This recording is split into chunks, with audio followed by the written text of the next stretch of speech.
Hello and welcome into our Corn-Fed Sports in the Morning here on this Monday morning. It's our first Monday morning show of the semester, but like we said last week, we're going to have video 3 days a week, we're going to have radio 2 days a week, so we're just doing a regular show schedule here. So, big weekend in Husker sports, don't really have to set it up much, so we'll just jump right in. Corn-Fed 5 here to start out. We're going to have a 2-segment show, but the second segment's kind of going to have a couple of our segments. So, we're still mixing things up a little bit, still testing some things out, but we'll jump right in with the Corn-Fed 5. So, why don't you just get us set up? A big weekend for Nebraska football. Yes, they did. They won 39-19 over Illinois. Obviously, everybody knows that. But Tommy Armstrong continues to impress. He got the start. He continues to impress. Everybody, fans. Maybe even coaches too. But the defense really, to me, stood out in my mind. Yeah, and when you look at it, that everybody talks about, maybe some of the yards weren't exactly where they wanted to be, and some of the numbers weren't, exactly the step up they were looking for. But at the same time, the fact that they only give up, they come into halftime. They've only given up a field goal on offense, but they still have given up 120-plus rushing yards. They've not really given only 60 yards, I think around 60 yards passing for Shieldhouse in the first half, and just a lot of those little things that you want to see them take care of, that we talked about what a good game for this defense would be. And that's what it would be, is bending, not breaking. Now, they held off on points a lot better than maybe the numbers represent, or maybe than Illinois missing some opportunities with the wind, keeping people from even trying field goals at times. So maybe the numbers of the scoring wasn't as representative of what the defense did overall. And the coaches are going to be the first ones to see that in film.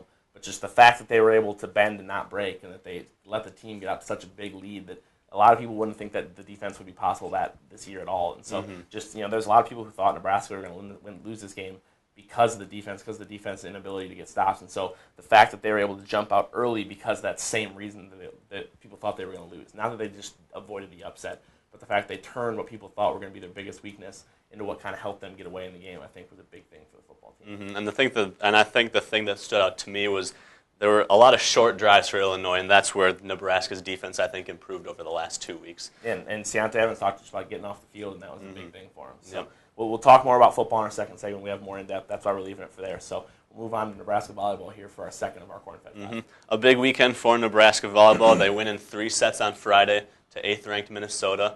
And they win in 5 sets, a 5-set thriller. You were there on Saturday against Wisconsin. What was the atmosphere like over the 2 days there? I'm excited you say atmosphere first, because that's what I want to talk about first, besides anything on court. The Devaney Center for Big Ten play. And I know you were there for Minnesota on Friday night. Minnesota's exciting, but at the end of the day, it turned into a 3-set sweep. People weren't really as into it.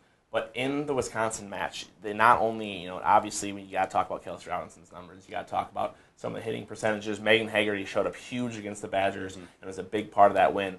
But when you look at it, the crowd, it was the loudest that I've ever heard it in the Devaney Center. Loudest I've probably ever heard Nebraska volleyball crowd in any aspect. And so then you look at it, and it gets on to crucial points. And then there's a couple new things. There's a pounding their feet on the ground and clapping and making noise while they're serving. There's some of those new things that popped up. And you can directly trace points back to the effect of the crowd and net serves and some of those little things to what happened at Devaney. And then obviously Nebraska's taking advantage of it. They're taking advantage and getting some big points and getting the crowd fired up after they've gotten some of those net serves and some of those things. But in crucial points, even Coach Cook, when he gets done, nobody really asked him, and it was later on the night on Saturday, so everybody's trying to make deadline.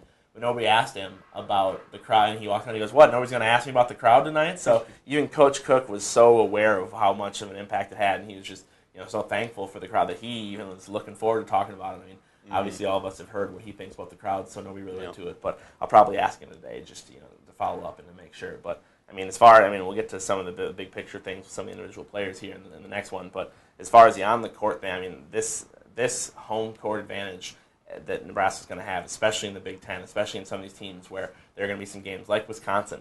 Number 23 doesn't seem like a huge challenge. There are some physical teams. There are some teams on a mission in the Big Ten. So having a crowd like that to have your back is going to be huge for the Nebraska volleyball team.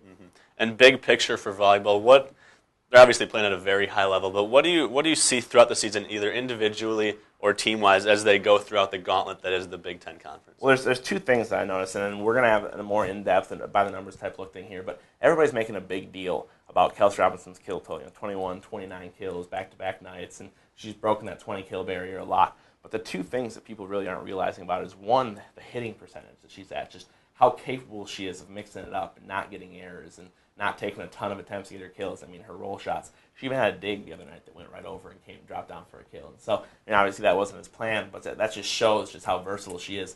And 2, the amount of digs. I mean, in the notes for the volleyball team, they kind of have something about teams whose top hitters are also their leaders in digs and some of those different. And when you just look at what, not only on its own, the numbers are impressive with the digs just on its own, but when you look at how many other hitters there are that just don't do it, that just how many other people that are top hitters that don't really have that drive in the back row, and just to see that she competes in every single position. I mean, Coach Cook's talking about how they're switching jerseys for her, how she sweats more than the rest of the team combined. They had to move a chair out from the press conference afterwards because she sat there for the first interview, and it was literally soaked from about the midway down. The whole seat looked like somebody just got out of a swimming pool. So just her competing, and Mary Powell Miller the same way. I mean, they're upperclassmen. They both have that All-American caliber that they showed at Tennessee, and now they're here at Nebraska. So just rolling that in, that's going to be huge. As well as just Nebraska as a team, they kind of represent that same competitiveness that they go out and they sweep Illinois 3-0 on their home court. They sweep Minnesota 3-0 this week. That, they have that when they feel it. I mean, things went wrong. The hitters were kind of getting tentative against Wisconsin, and they had to pull back a little bit, but they still came out swinging hard. They won a couple deuce games to open up, and that sort of mentality is, I think, what helped them to improve to 4-0 and what's got them so far. So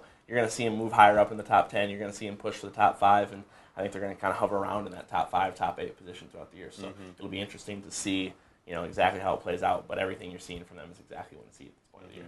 Moving on to women's soccer, Nebraska soccer, 2-1 win against Iowa on Thursday, and then a tough luck loss on a cold, windy day yesterday against Michigan, losing 2-1. What did you see from them over this weekend? I saw toughness. I saw the ability to not let anything get in their way. On Thursday they come out, J.C. Johnson didn't dress, Jalen Oderman didn't dress. For those who don't know, that's a center back and that's a forward, and that's the team leader, and that's in goals, and somebody who's been a big spark. I mean, obviously you still have Mamie Conroy up top, but Mamie fills in 90 minutes. Ari Romero moves into the defense and plays in the middle and plays tough against Iowa. Iowa's a good team. I mean, they came in with a couple losses. They came in with just about as many wins as Nebraska, and so Nebraska caught up with them in the win total by beating them. And so Iowa came in as a good team, but the way they were able to not only generate the first goal and get Katie Kreutner again to pop in the middle and do some of those things the coach had talked about, but they were able to just manufacture that second goal. They got tied, they came back, they manufactured the goal. And then against Michigan yesterday, I mean, obviously you battle a team for 45 minutes, 50 minutes, and you're even, and then the way that they scored, just kind of somebody breaking away and giving their best player an easy look on goal, you don't really want that.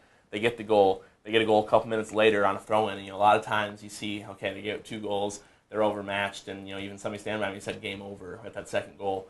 Nebraska completely changed the pace of the game. They turned it back around. With 20 minutes left in the game, Michigan was piling in like there's 2 minutes left in the game. They were trying to hold out. Nebraska's put that much pressure on them, and so to see him come through, and Jordan Jackson gets a goal, 15 minutes left, and they put more pressure on. They almost get that tying goal. But just to be able to, I don't think this team was capable of it last year. I know they weren't capable of it 2 years ago, just with so many young people on the team. And so just what Nebraska's been able to do and show of their grittiness, of their toughness, of their depth of playing. A player like Courtney Clausen comes in, plays a perfect pass to Jackson for that goal and filled in on the wing spot. They got guys coming in all over the place and just filling in and moving positions and doing whatever they got to do to help the team. So it's going to be a big game. And the other thing is that, and I just want to mention this out there, that Michigan's number 21 in the country. They're probably going to move up. They're going to be one of the teams. They're going to be contending for a Big Ten title.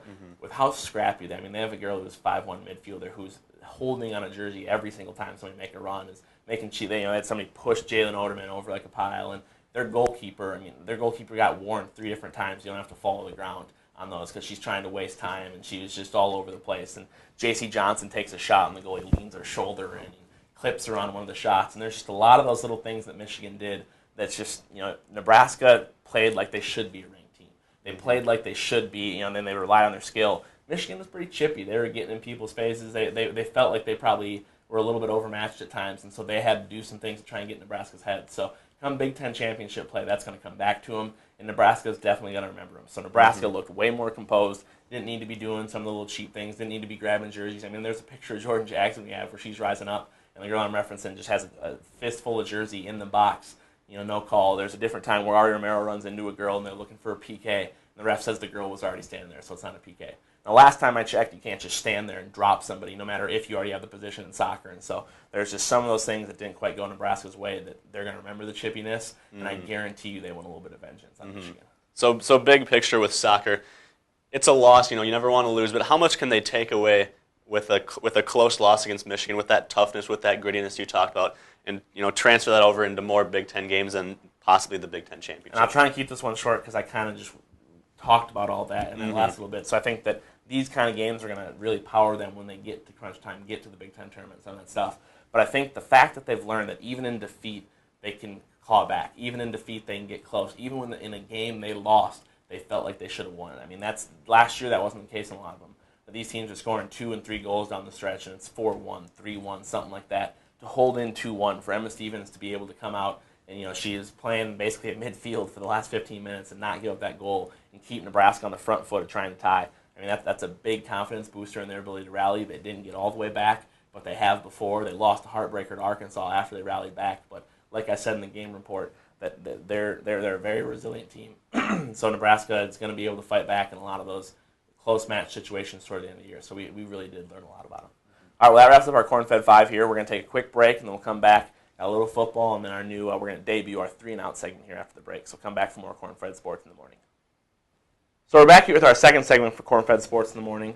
We're going to do a quick football breakdown, then we have a segment called 3-and-out where we're going to talk about 3 headlines just kind of end the show. So all of our shows now we're going to end with 3-and-out. That's just kind of going to be our final minute, kind of like PTI and some of those other shows. So we'll jump in just a little more hands-on football discussion. So we're going to start and pick a couple players that we each kind of were impressed with on each side of the ball. So Matt, you're going to handle offense. I mean, who is the guy on the offensive side of the ball that just kind of blew you away with their performance on Saturday? Well, it's Amir Abdullah, obviously. 20 carries, 225 yards, a career high. Also 2 touchdowns, had that catch for 15 yards. But just the way that he did it, with the speed and the strength that he had throughout the whole game, running over guys, but also having the speed to get around them, get to the corner, and just make that touchdown run to the outside. So that was one of my guys for player of the game for offense. Yeah, and then when you look at defensively, the guy I got up, the obvious choice has got to be Randy Gregory. I mean, Ciante Evans has some blitz packages, has some times where he gets some pressure on the quarterback, but Randy Gregory's effort, early on, getting a couple tackles in the backfield, getting the shield house a couple times on that first drive, and just the rest of the game, it wasn't his first push to it, but it seemed like every time Shieldhouse would peel off, every time somebody would come back towards the line of scrimmage and they get kind of back in there, Randy would be able to come off his block and find him there. And towards the end of the game, there was a point where Thad Randall got out, forced him back into the pocket, and when he turns back in the middle, you could tell he's already looking for somebody there to hit him. He's already looking for somebody, and he's just kind of apprehensively cutting back towards the middle because he's just seen guys there so often, and you're just getting used to it. And the last couple of years, that's what's been missing is that, when Sue is senior year and he's here, anytime a quarterback breaks contain, you're immediately thinking he's probably going to lose his head. And he's going to get gabbarded, and then he's going to get nailed by Sue and just get ripped in half.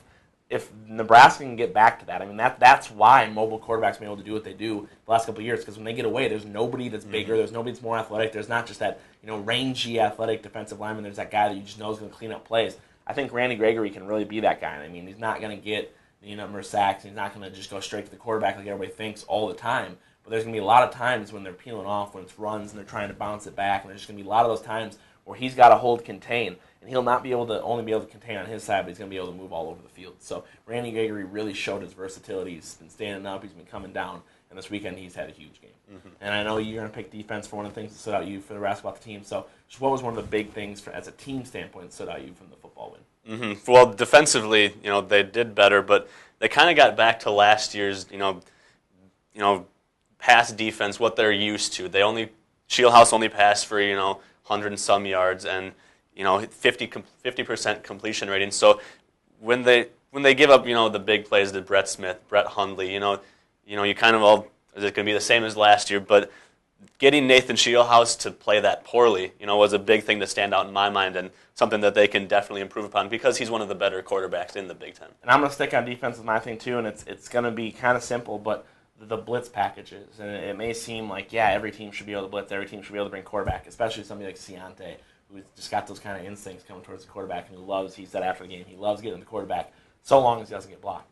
And so the fact that they were able to turn some of those around and get clean looks and have blitz packages that didn't just get to the quarterback, but that worked the way they thought they would, I think is huge. I think it's something they can really build off, and I think that obviously the defense still needs work. Obviously there are things they have to do better, but if they can get one blitz package on a crucial drive, if they can get one thing to come through on an end of a half drive, if there's a third down play throughout a big game, they can get a blitz that gets through. It doesn't have to be big chunks. It doesn't have to be every single down, but if they can get some of their blitz packages on point and they can just have that in their arsenal for the big plays, I think it's going to be something that's really going to help this football team out, and that's really going to be important for them moving forward. And, that's just kind of a quick way we're going to wrap it up, a quick way we're going to break out. But Bo's got his press conference today. We got more coming tonight. We got practice tonight. So we'll have a lot more football on our Tuesday morning radio show, a lot more time to go in depth and talk about a lot more of what we saw from Nebraska there. Mm-hmm. So we'll cut it off there for our Nebraska football discussion for today, and we're just going to wrap it up with our 3-and-out segment. So what this is going to be, we're just going to have 3 headlines. We're just going to have 3 quick little things, and just kind of get us in and get us out of the door. So we'll start with our number one of our 3 and hour headlines, just giving props out to the under-23 USA volleyball team, which included former Huskers Gina Mancuso and Lauren Cook. Nebraska's got some more people on the national stage for volleyball. It's a big thing for the volleyball program to be able to tell players, you can come in here and you can go represent USA on that next step. So props to all the people on the USA volleyball team, but especially to the former Huskers representing our country, representing Nebraska, and bringing home and winning the U23 World Championship. So it's a big day for them. So what do we got for our second of the 3 and out segment? Number 2 is going to go a little bit back to football. We got, Will Compton and Brandon Kinney were there at the football game on Saturday. Will Compton was introduced in the third quarter, and during these bye weeks for the NFL teams, we'll hopefully start to see some of these players come back and visit Nebraska again. But it was nice to see a couple of guys that played in the previous couple of years come back. Yeah, and then the last of the 3 and out is going to be a little bit off the wall a little bit, but it's going to be the concept that everybody's talking about smart players this weekend of game day at Northwestern. And then I turn on the Stanford game, and they're talking about how this guy's just so smart. And they're talking about how you can't even be on his level because his degree practically amounts to rocket science. And so in this third and out, the last one I'm going to use, that rocket science is not that tough anymore. We've been to the moon. NASA's figured out a lot about space. What about guys at Nebraska who are scoring 39s on their MCATs and who are going to get full rides to medical school and who are doing something? I'm more impressed with that than with guys who are learning about things we've already learned about space. Rocket science a couple of years ago was a big deal, but I've seen it the last couple of years. Everybody finds the astronomics major or the rocket science major. They know a lot about space. They know a lot about rockets, so they figure a lot about that stuff out. I'm more impressed with Nebraska's guys, full ride to med school, 39 on MCATs, those kind of things. So I'm going to stay, Husker prideful here at this, that, our astronomy program probably isn't what it should be at Nebraska, but that doesn't mean we don't have a lot of guys who are really smart. So I know rocket science may seem like it's really complex still, but it's not as intense as you'd think. So Nebraska, nation-leading All-Americans, still got to bring it back here to Lincoln. So I'm still feeling proud of the guys we got around here and what they do academically. So that ends our 3 and out segment. That ends our Corn-Fed Sports in the Morning. Thanks for joining our first Monday video show of the week. We'll have radio tomorrow, but for Corn-Fed Sports, I'm Pat Radigan. I'm Matt Dern.